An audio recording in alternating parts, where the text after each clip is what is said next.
오늘 하나님의 말씀은 창세기 30장 3절. 라헬이 가로되 나의 여종 빌하에게로 들어가라. 그가 아들을 낳아 내 무릎에 두리니 그러면 나도 그를 인하여 자식을 얻겠노라.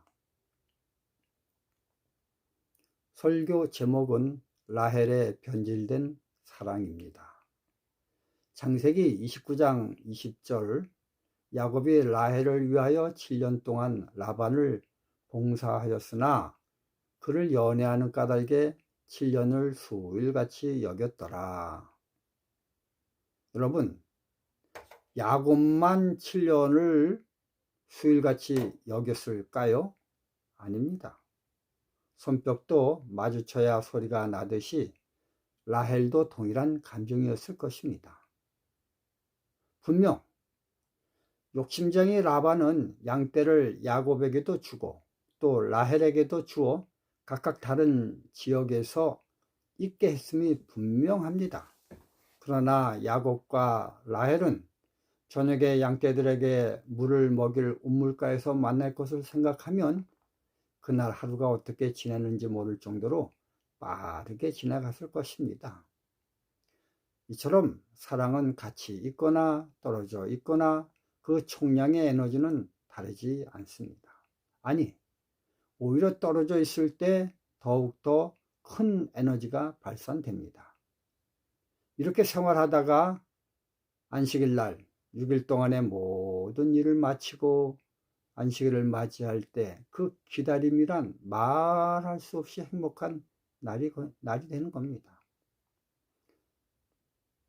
사실 저도 총각 때 소녀 남영신과 떨어져 있었습니다. 집사람은 학교에 다녔고 저도 필리핀 학교에 다녔습니다. 그런데 한국과 달리 내가 있던 필리핀은 외진 곳이라 일주일에 단 한 번 금요일날 편지가 배달됩니다. 물론 전화는 없습니다. 전화를 걸려면 버스를 타고 1시간 정도 가서 신랑시라는 곳에 가서 국제 전화하는 곳에 가야만 됩니다.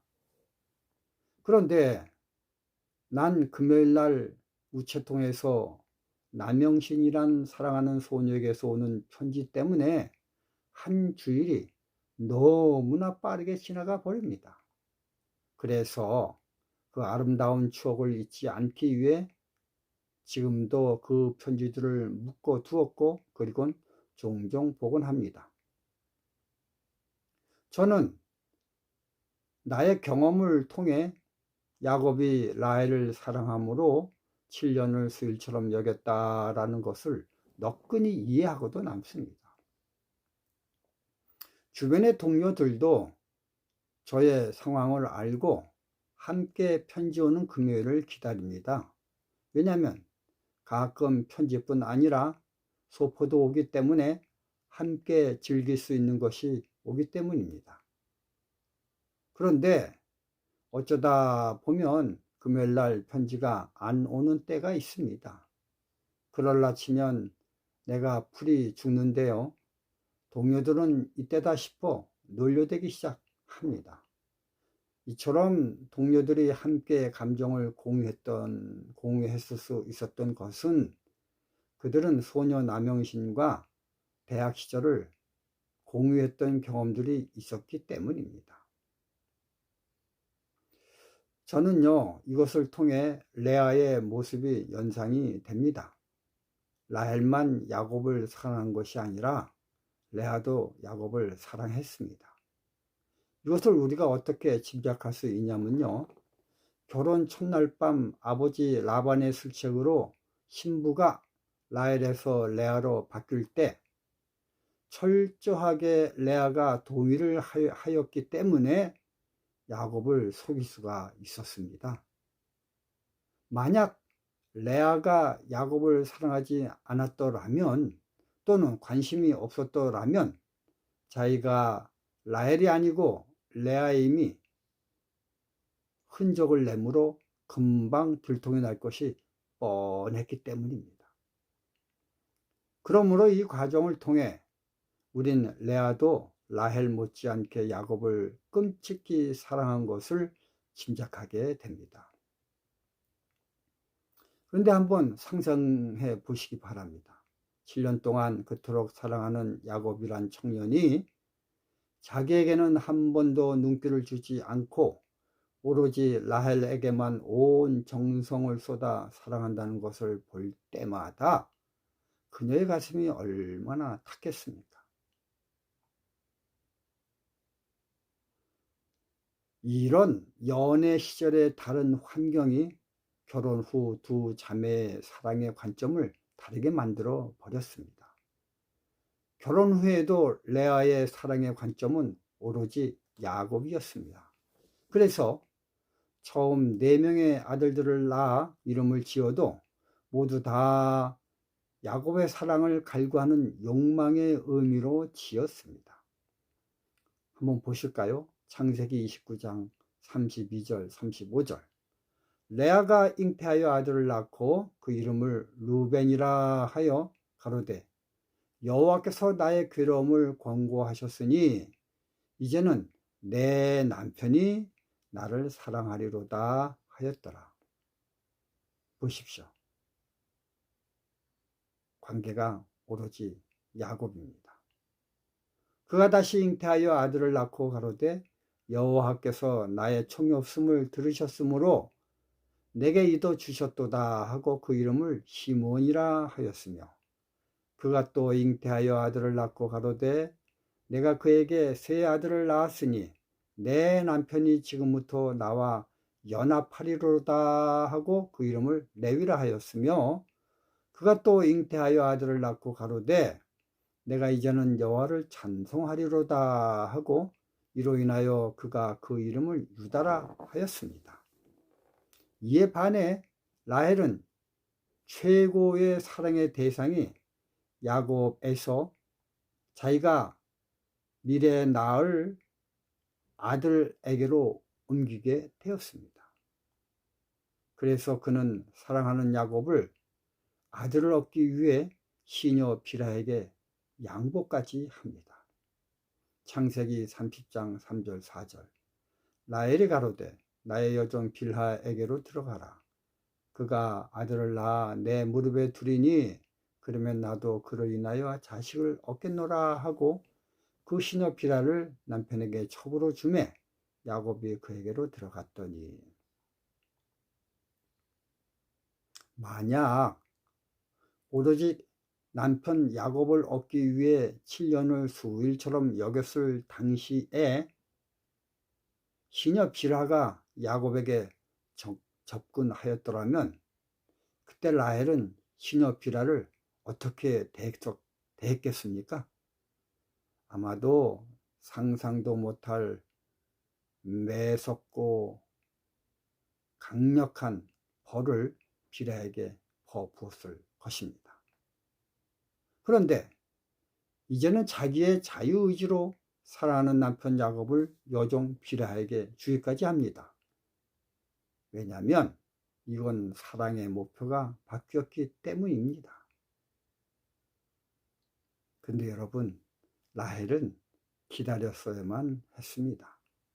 하나님이 주실 것을 믿음으로 확신하며 기다렸어야만 했습니다. 그러나 그녀는 그녀의 시할머니 사라처럼 하나님의 약속을 믿고 기다리기보다는 인간적 잔꾀를 부리게 되었습니다. 사라가 그의 시녀 하갈을 그토록 사랑하는 아브라함의 품에 주었듯이 라헬도 그의 시녀 빌하를 그토록 사랑하는 야곱의 품에 주었습니다. 그로 인해 나중에 그들이 낳은 아들들이 모두 다 시녀들의 자식들에 의해 모진 고난을 당하게 됩니다. 창세기 21장 9절. 사라가 본즉 아브라함의 아들 애굽 여인 하갈의 소생이 이삭을 희롱하는지라. 창세기 37장 2절과 18절. 요셉이 17세의 소년으로서 그 형제와 함께 양을 칠 때 그 아비의 첩 빌하와 실바의 아들들로 더불어 함께하였더니 그가 그들의 과실을 아비에게 고하더라. 이 일로 인해 요셉이 그들에게 가까이 오기 전에 그들이 요셉을 멀리서 보고 죽이기를 꾀하였더라. 그러므로 오로지 일편단심으로 한 가지 목표로 사랑했어야지 도중에 사랑의 대상이 바뀌면 절대 안 됩니다. 그렇게 사랑의 대상이 바뀌면 그 후유증은 다음 때에 가서 대단히 크게 일어납니다. 베드로도 사랑의 대상이 예수님에게로부터 자기를 사랑하는 것으로 바뀌었습니다. 그는 맨 처음엔 오로지 주님만 사랑하였습니다. 마태복음 16장 16절 17절 시몬 베드로가 대답하여 가로되 주는 그리스도시요 살아계신 하나님의 아들이시니이다. 예수께서 대답하여 가로사대 바요나 시몬아 내가 복이 있도다. 그런 그가 그 사랑의 대상이 미래의 자기 지위, 자기 영화로 대체되었습니다. 그것의 결과로 베드로는 예수님을 사랑의 대상자에서 저주하며 부인하는 대상자로 바뀌게 되었습니다. 이런 변절의 베드로를 향해 예수님은 모든 것 다 제껴두고 오로지 이렇게만 물으셨습니다.